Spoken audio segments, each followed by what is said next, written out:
Bloomberg Audio Studios. Podcasts, radio, news.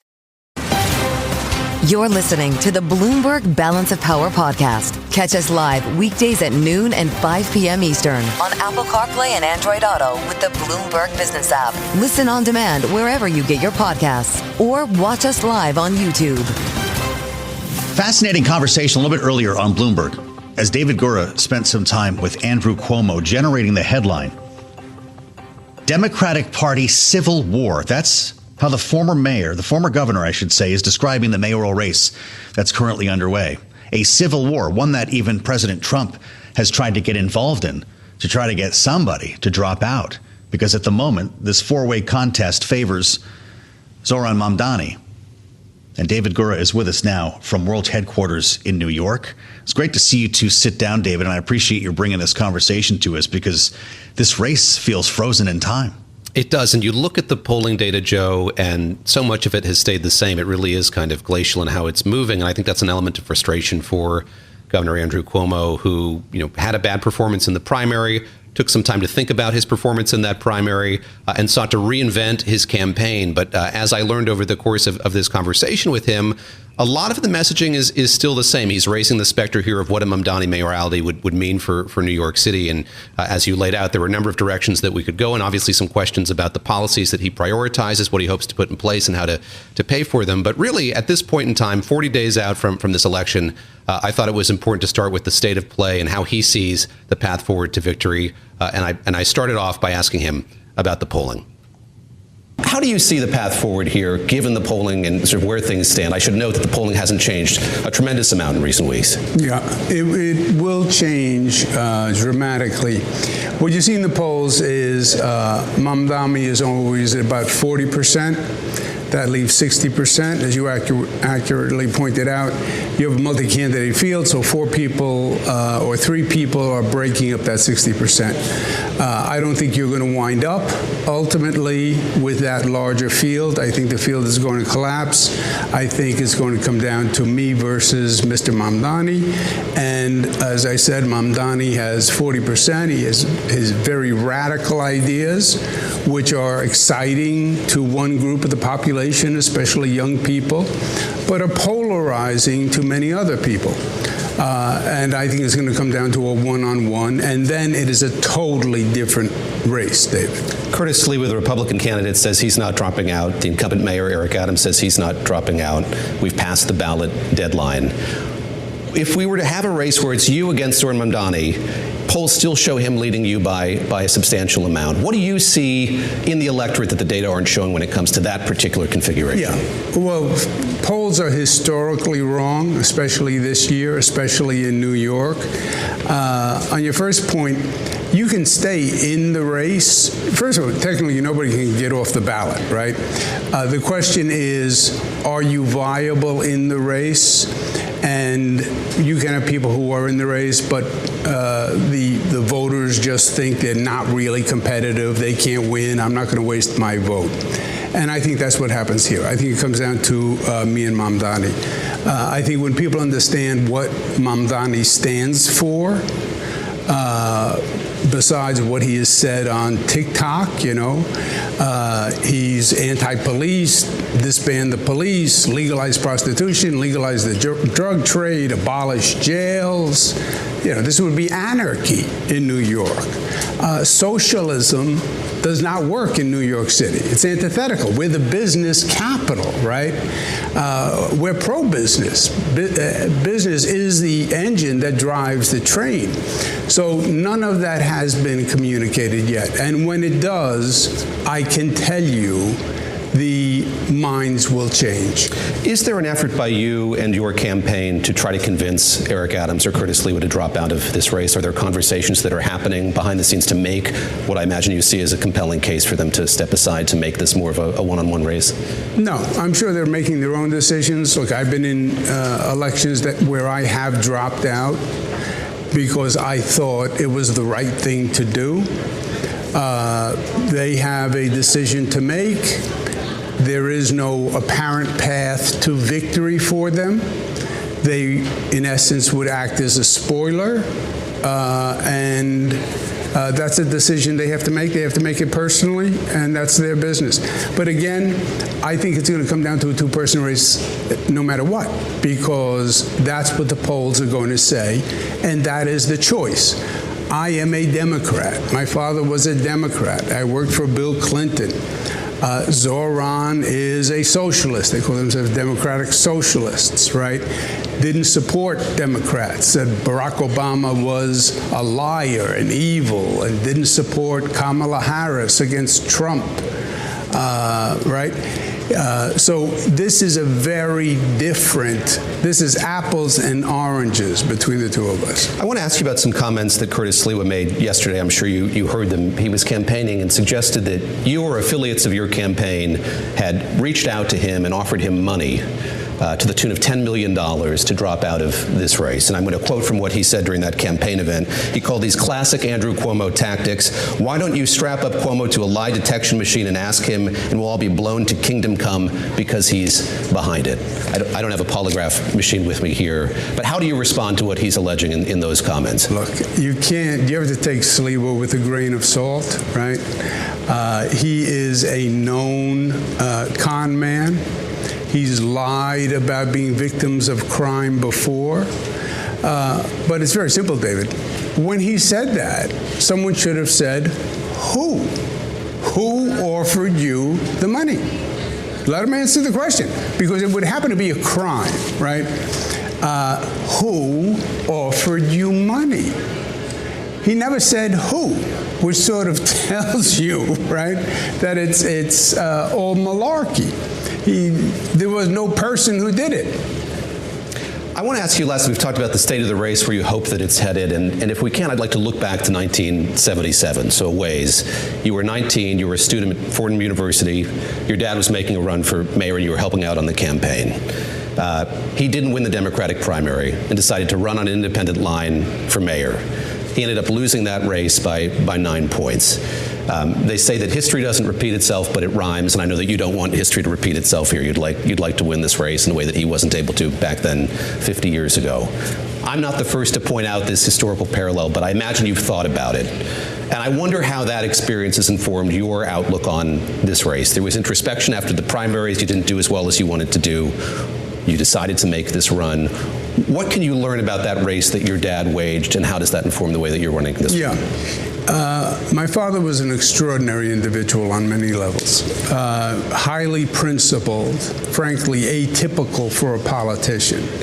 And he did, quote unquote, the right thing, whatever he thought the right thing was. For me, I believe in the Democratic Party.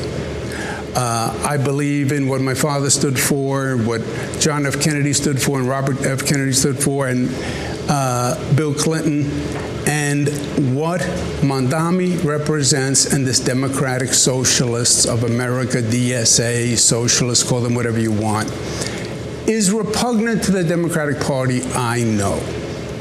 And that's what's really going on here. This is a civil war within the Democratic Party, right, where the extreme left is pulling the Democratic Party.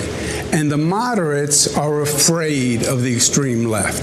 It's the inverse of the Republican Party when they had the Tea Party, and the Tea Party was pulling the Republican moderates too far to the right because they were afraid of them in a primary. That's what's happening here. It's a battle for the soul of the Democratic Party. And the Democratic Party is not anti-business. It's not anti-police. That's not who we are. We're not about redistributing income as a policy, right? You tax to provide a service. You don't tax to take money from the rich to give it to the poor, right? That's why Donald Trump calls him a communist. So this is not the Democratic Party that I believe I represent, and traditionally has served this nation well. He has zero experience in the position, never managed anything, 5 employees, never had a real job. And when you're willing to consider chief executive of New York City no management experience, ran 5 people. Now he's going to run 300,000 employees, $115 billion budget. You wake up any morning, you could have a terrorist attack, you could have another COVID. It just demeans government and demeans public service in a way that I just find abhorrent, and I'm going to do everything I can to stop it. My conversation there with Andrew Cuomo, the former governor of the state of New York, mounting a campaign here for mayor in New York City. And Joe, what stood out to me a number of times is how he kind of cast himself in the mantle of being a Democrat. He said, I'm a Democrat. My father was a Democrat. I worked for Bill Clinton. You heard there at the end him talking about Democrats saying of Mamdani's platforms, that's not who we are. You have to just go back to the results of that primary, that Democratic primary from a few months ago, that ranked choice primary. Mamdani got 56% of the vote, and Cuomo had 44%. So, yes, he's running on the independent line, but still very much associating himself with the history and the Democratic Party. Really interesting you brought up his dad. Does part of you think that his father would be impressed by the gains that Zohran Mamdani has made among young progressives? You know, I think that he might, and far from me to psychoanalyze, what he might have thought, but I do think that it is something that clearly is flummoxing not just Andrew Cuomo, but the other candidates in this race. And you heard Andrew Cuomo there kind of disparaging the TikTok side of this campaign, the success that Zohran Mamdani has had on social media, and yet it is still working and working so effectively for him. And again, going back to what I said before we played that interview, I expected that there would be kind of a marked change in outreach and tone and platform from Governor Cuomo. And to be fair, he is out more. He's on the campaign trail more in and around the city talking to voters. But the way that he has set up the contrast between him and Mamdani remains the same. That is, there's an element of fear less than hope about the direction of the city if Mamdani were to win. And I think that's something that he's continuing to hammer home here in these last 40 days of this campaign. Really interesting. Always a pleasure to have our friend David Gura with us. Thank you for the great conversation today with the former governor, David, live in New York. As we assemble our panel for their take on this and what it might mean on a grander scale at this moment for the Democratic Party, Bloomberg Politics contributor Rick Davis is here, partner at Stone Court Capital, our Republican strategist, alongside Democratic strategist Ophira Yeheskel, director of external affairs at the Democratic Governors Association. Really interesting to hear the conversation and the language that Andrew Cuomo chose to use. Mamdani's candidacy abhorrent, the competition, a battle for the soul of the Democratic Party. Ophira, he said your party is in a civil war. Is New York a microcosm for what's happening nationally? Absolutely not. I think New York and the mayor's race is about what's happening in New York. And I think New York voters were very clear that they want a leader who's going to be focused on making life more affordable. And what I just heard Andrew Cuomo say was that he doesn't have a lot of forward-looking vision for how he's going to do that. And I know he's complaining about poll numbers, but I think voters, again, were very clear during the primary about what they want. But I also don't know that it would be helpful to be running as somebody who keeps invoking Trump if you're looking to bring the party together and show that you're going to be a fighter for New Yorkers. At what point do more seniors in the Democratic Party need to get behind Zohran Mamdani for this candidacy to have credibility? Well, I think this campaign's about what's going on in New York City, and I think Governor Hochul has been a leader on this and has been very clear. She looks forward to working with him in the mayorship on how they can make life more affordable, keep the city safe, bring more people there. And I think a partnership with somebody in that seat is something that Governor Hochul is looking for. And again, I think Democrats are looking for somebody who's going to show that they're focused on these kitchen table issues, but also that when Trump is trying to come after New Yorkers and their freedoms, that they're a voice that's willing to stand up and fight. And I don't know that we're seeing a lot of that from Andrew Cuomo right now. Interesting. Rick, you've run a lot of campaigns in your career. There's a Suffolk University City View poll shows Mamdani leading Cuomo by 20 percentage points. Do you believe the landscape as the pollsters are calling it?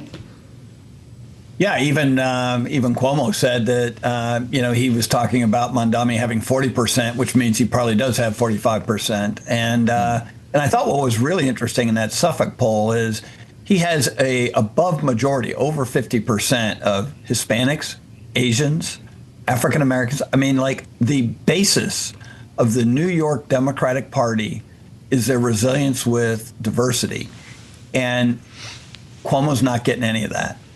when you look at his growth, since he became an independent and said, I'm going to be the guy that beats Mamdani, he hasn't really grown at all. And so if you were to believe his pitch, that there's 60% staying out there and I can get, the majority of that, then he better start going. The election's a little over a month away, and he has yet to grow a bit. So I really don't understand even the messaging, but let's just leave it at that. Polling looks extremely strong. I think this race is pretty much over, and we'll see where we go from there. Well, that would be the end of his political career, would it not? Far be it from me to say what Andrew Cuomo might do next, By the way, President Trump has become somewhat invested in this, calling on certain candidates to drop out. Eric Adams, Curtis Sliwa. If there was a head-to-head here, though, the polls still show Mamdani as the next mayor of New York. Well, I think he, again, has been echoing for what New Yorkers are looking for. He's showing a vision for how he can work on a lot of the issues that people say they want to see Democrats make progress on. And I think we hear time and time again, affordability, affordability, affordability. And I think he's really excited people in New York with that. And they're looking for somebody who's going to drive progress forward on that. And I think, again, he's exciting people, like Rick said, all across the base. I think that's a good thing. And we want to see more of that, obviously. It's interesting, Trump's involvement in this case, Rick, because he talks about Mamdani so often that you'd think he wants the so-called communist, even though he is a democratic socialist, at least self-labeled, to be there for him as a foil for the next 3.5 years. What do you think Trump's motivations are when it comes to the New York mayoral race? Is he looking at this as a New Yorker or as a national Republican political figure? Well, I would say for the record, I have no idea what motivates Donald Trump. That being said, what we do know is that he has a substantial business investment, including his own image of being a successful New York businessman in New York City, right? And this could have an impact on the businesses and the activities that he's been involved in his entire life in New York City. I know there are a lot of real estate developers in New York City, him included probably, who are very fearful of this Mamdani as mayor. That being said, you're right. On the other hand, to be able to see the rising star of the Democratic Party being an avowed socialist, who, as Andrew Cuomo said very articulately on our show just now, wants to redistribute income, it is a very hard thing to stomach if you're a Democrat running for re-election in 2026. So Donald Trump will make good use of that. I would doubt there are very many candidates outside of the city of New York who are going to include any of the Mamdani platform in their re-election campaigns in Congress for 2026. Is that why Hakeem Jeffries has not endorsed the Democratic nominee? I mean, I can't speak to Leader Jeffries, but I do think that Zohran Mamdani is running a campaign that, again, is really focused on issues that I think a lot of Democrats are talking about right now, how we can lower costs for the American people. And we don't all have to agree on everything. I think that's the nice thing about being Democrats. It's a big tent.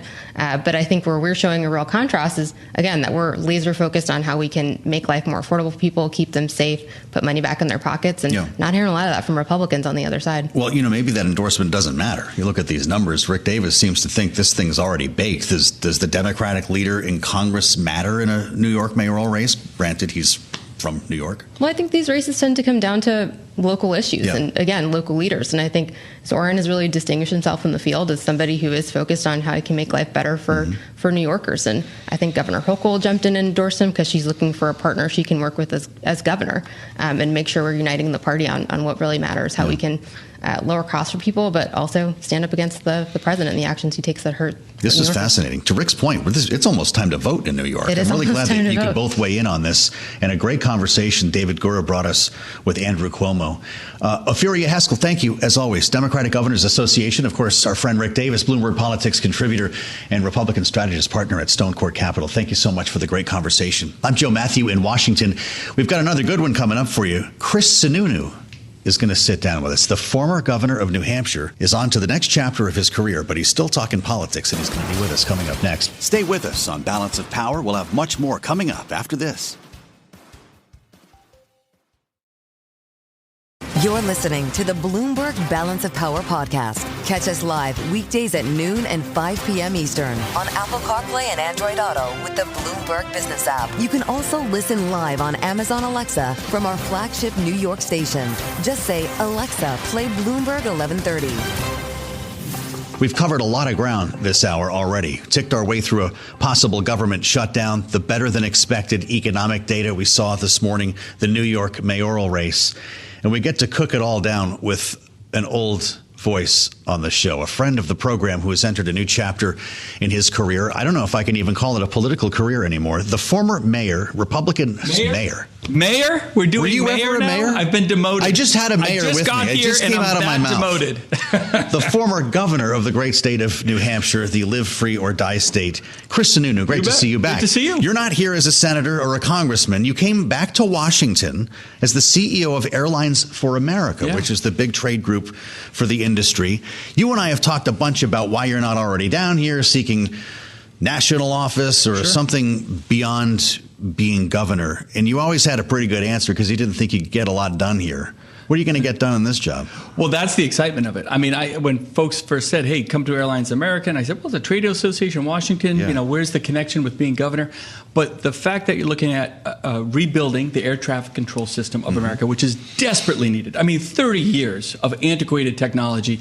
And for the first time ever, you have an administration that is making it top priority. You have Secretary Duffy at Transportation, Brian, who's now running the FAA, this great guy, used to be the CEO of Republic Airlines, people that are really have hands-on, on-the-ground experience. I thought this could be done. This could actually be a win for not just Washington, but for the country in terms of safety, a strategic asset. And it's the airlines. And you have, I mean, I'm not just saying this. The CEOs of the airline industry right now are amazing. These are some of the best CEOs in the country. They're mission-focused. They deal with all these strains, international and domestic, and they all want the same thing. They're all rowing in that same direction to make sure that this system gets revitalized for the safety of the country. It's a national security asset, to your point earlier. Governor, I have a couple of questions for you about this, and I want to get into the toy department with you a little bit because you must have an amazing shopping list on how exactly we're going to build all of this out. But here we are again on the verge of a possible government shutdown. It does appear that there's a carve out for the air traffic control system, and we would expect that. But would it mean other disruptions or problems for the industry? It'll be a strain. So a couple things. Number one, the airlines still stay in the air, right? TSA, that does all the security. The FAA, which basically makes sure that the planes are landing safely and on time. Those are all deemed essential workers. Those folks come to work. So the planes will be there. Now, will the system be strained as it is often with these shutdowns? Absolutely. And that's where we ask for people just to take your time, be a little more patient, give yourself a little extra time. But the planes will get there. Is and it manpower? Do you not everybody gets to work, or they're all working without being paid? They're all working, but they're working without pay. Okay, they're working without pay, and so that's a lot to ask. That's TSA, air traffic controllers, everybody you encounter at the airport. Hundreds of thousands of workers that make sure that they all are asked to come to work day after day, and so that's why a short shutdown can be managed pretty well. The longer it goes, as you would expect, more days, more weeks, whatever potential might be, that just really exponentially increases the strain on the system. The system doesn't shut down, but it will get strained. And so that's where, we're fighting hard to not have the shutdown. We're fighting hard for folks up on the Hill here to understand what those repercussions are, because there could be a potential carve out for the TSA. But what is likely going to happen is all these new things that are just happening, $12.5 billion allocated, it all comes to a screeching halt. The new simulators they want to buy for FAA because we need more manpower in those control towers. We want to train people more. We want to get those certifications going. All that comes to a screeching halt. Some of the new technologies that are going to be implemented, everyone has to basically take a pause until the system is turned back on again. So, I've seen Washington. We've all seen Washington fail time and time again. But when you're talking air traffic control reform, this thing is moving. It's really exciting. Senator Cruz has been an absolute leader. Senator Susan Collins of Maine, a leader. Congressman Graves just absolutely gets it. Everyone's pushing hard. No one's accepting failure, what makes it exciting and what makes the potential shutdown really scary. Well, it is scary when you frame it like that. Let's talk about resources. You don't have enough money to do this all now, right? Congress is going to have a couple of layers, I presume, of funding approvals. You have the president behind you on this. We did talk to Senator Cruz about what would be involved here. This would be an unprecedented undertaking to essentially rebuild the American air traffic control system. The president talks about copper going into fiber, going into IP. It's a Frankenstein-looking system now. How long would it take to rebuild? Great question. So you hit it right on the head. It's a bit of a Frankenstein patchwork system with floppy disks and copper landlines for communication. And that's really what it is more than anything. It's a communication system between the planes to ground to ground, more than anything. And so when you're talking about the epitome of safety with folks in the air, that's where it gets scary. And obviously, the tragedy that happened last January was it was incredibly severe. That everyone in this town and across the country stood up and said, yeah, this should have been done literally 30 years ago. Sure. Let's go. Let's get it together. Now, how long will it take? It'll take a few years.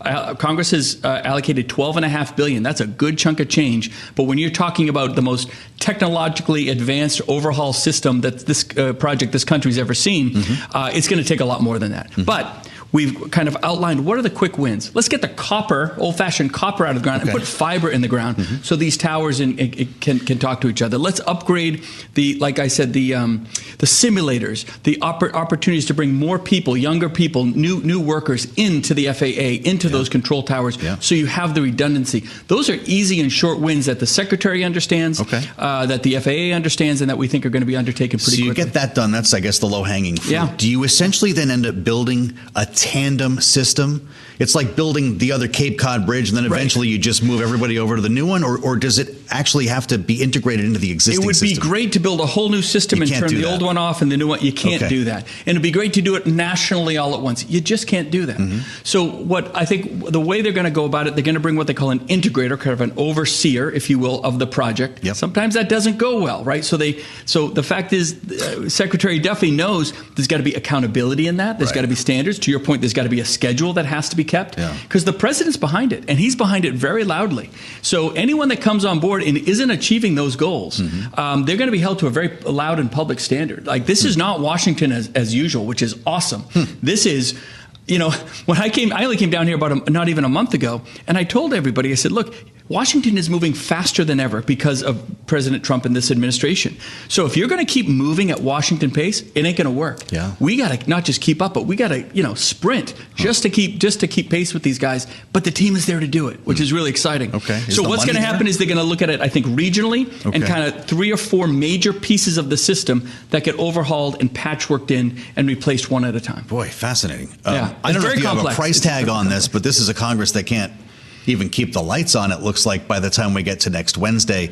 Do you trust lawmakers with coming up with the money, or do you have other sources of funding?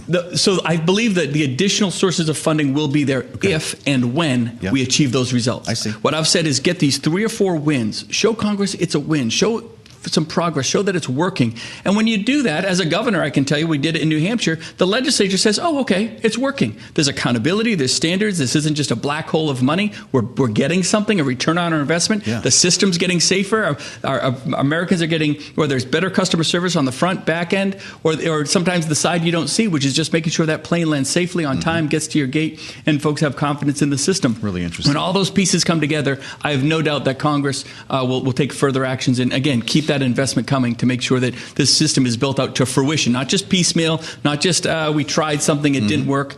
Failure really isn't an option given the level of safety that we're talking. You sound like you've been in this business your whole life. I love it. I don't know. It's been 2 weeks. I'm having a ball. I really am. I love the people I work with. I love the projects. And there's other challenges, too. It's not just air traffic control, right? There's all these other challenges that the airlines deal with on a day-to-day basis. But here in Washington, whether it's some other technology issues, some policy, they're going after deregulation hard. That's no secret around here, which is awesome. The previous administration was really tough. They really overregulated. What does deregulation mean for the airline business? It means getting rid of all look, there was basically so much regulation put on in the last 4 years with the previous administration, where basically they had to do drastically less flights. They had to find ways to fit more people on planes, crowd them in, less flights per day. That was the mandate. Just, do less flights. We want more flights. We want more options for America. Because of the number of hours pilots can fly, or was it a number of factors? I think there were some environmental issues, and those are very important issues. The industry has taken a lead on sustainable aviation fuel. They're putting hundreds of millions of dollars of their own money into new technologies on sustainable, clean energy, clean aviation fuel, which is awesome. We're not just saying, hey, government, you do it. Sure. The industry's taken the lead, so it's very exciting. But the previous administration was pretty tough, but now that it's not that the regulations are just off, they're more streamlined to make sure it's a better customer service and a safer system as a whole. Your industry is not only a national security asset, it's also an economic indicator. Remember the old as goes GM, so goes the nation. That's right. As goes the airline business, right? You have a better sense on how many seats you're filling, on how many planes you need to have in the air, of where this economy is going. And there's a big conversation in Washington right now. Are we slowing down? There's some weakness in the job market. There's a lot of noise with tariffs. Canadians don't want to come to New Hampshire anymore. When you add all of this up, maybe they don't want to come to Massachusetts, but New Hampshire, it's Vermont, actually, I bet it's Vermont. But you know what I'm saying. Are we on a trajectory of growth right now, or are we at the beginning of a slowdown? It's growth. There's no question. So a couple really interesting metrics that I didn't even know. Since over the last 5 or 6 years, the average price of an airline ticket in this country is down. No kidding. It's not just up a little bit, where inflation's taken everything 25% up. All the competition that has happened has forced more options for a consumer. You can buy a much cheaper ticket if you want. You can decide not to take baggage or take baggage. You can design your own experience on the plane at a much cheaper price. So you're less at the whim of the economy? Is that your point? No, it's because the competition is so strong. It's a great argument that why free markets work. Yeah. And when they compete, the prices have come down. Where the opportunity really is on that international market, I think. Sure. What the president has done with most of the general agreements is make sure that it's a zero for zero tariff issue on the airlines, and specifically on the manufacturers and the price and the parts. So at least with the European Union, that was a big one, a big win for them. I mean, we got to codify it, as all these tariff deals have to be ultimately codified. But that was a huge win there in terms of making sure that the tariff issue isn't going to somehow inflate prices or cause some sort of strain. Like I said, I was just shocked to learn that competition. Do you know anything else in America that has come down in price in 5 years? I literally can't think of anything. And they still seem kind of expensive, I have to admit, which is why I'm amazed to hear that. But again, but they're not. I mean, there's this idea that there's the prices are screaming high. I think because they allow you to develop your own experience. So if you want to take an extra bag or whatever, you pay a little more here. But that base price of a ticket has gone down about 2 or 3% over the last few years, which means more families can afford, whether it's for vacationing or traveling. We didn't touch upon something here. What's coming up? The holidays.